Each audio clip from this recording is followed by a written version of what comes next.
Islam, being truthful is very important. Allah loves those who speak the truth. And our Prophet Muhammad, peace be upon him, was known as Al-Sadiq, the truthful.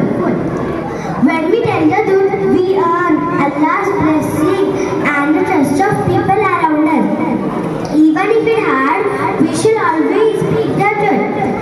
Because it pleases Allah and makes us better Muslims.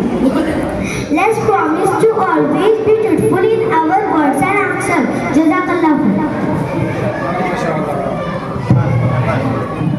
Assalamu alaikum wa rahmatullahi wa barakatuh. Today I wish to talk about the beautiful word Salam. Salam means peace, and it is a special way Muslims greet each other by saying Assalamu alaikum, which means peace be upon you. Salam is not just a word, it is a reminder to spread love and kindness.